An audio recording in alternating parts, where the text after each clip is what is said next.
السلام علیکم ورحمۃ اللہ وبرکاتہ نحمدہ ونصلی علی رسولہ الکریم اما بعد فاعوذ باللہ من الشیطان الرجیم بسم اللہ الرحمن الرحیم رب اشرح لی صدری ویسر لی امری واحلل عقدۃ من لسانی یفقہوا قولی ربی زدنی علما ربی یسر ولا تعسر وتمم بالخیر وبک نستعین یا فتاح یا فتاح یا فتاح اللهم انفعنا بما علمتنا وعلمنا ما ينفعنا وزدنا علما سبحانك لا علم لنا إلا ما علمتنا إنك أنت العليم الحكيم اللهم ألهمنا رشدنا وقنا شر أنفسنا ربنا تقبل منا إنك أنت السميع العليم وتب علينا إنك أنت التواب الرحيم آمین یا رب العالمین۔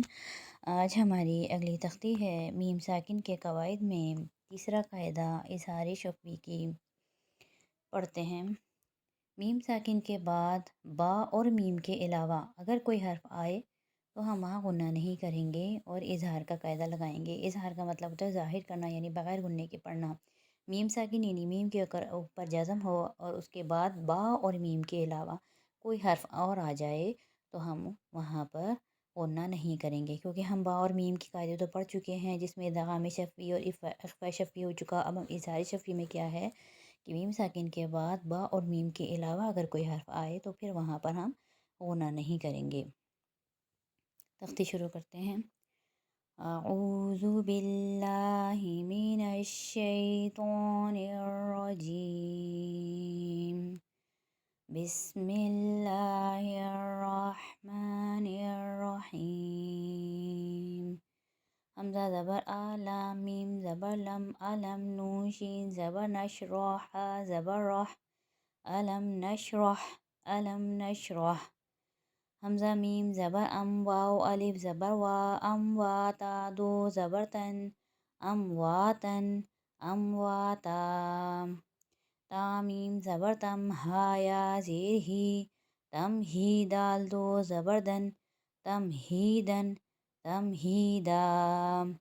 واو زبر وا، ہاں میم پیش ہم، وہم ضاد کھڑا زبر زوا، وہم ظالم زیر لی، وہم غالی، میم واو پیش مو، وہم غالمون، نون زبر نا، وہم غالمون، وہم ظالمون۔ عین زبر آ، لام یا زبر لئی، علی کاف میم پیش کم، علیکم۔ غین زبر غا، ضاد زبر ضا، غضا با یا زیر بی، غضبی، علیکم غضبی، علیکم غضبی۔ امید ہے آج کا سبق آپ لوگوں کی سمجھ میں آ جائے گا۔ اپنے اپنے سبق کو وائس میں ریکارڈ کر کے گروپ میں شیئر کریں۔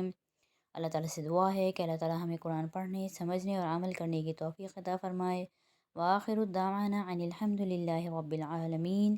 سبحان ربک رب العزت عما یصفون وسلام علی المرسلین والحمد للہ رب العالمین۔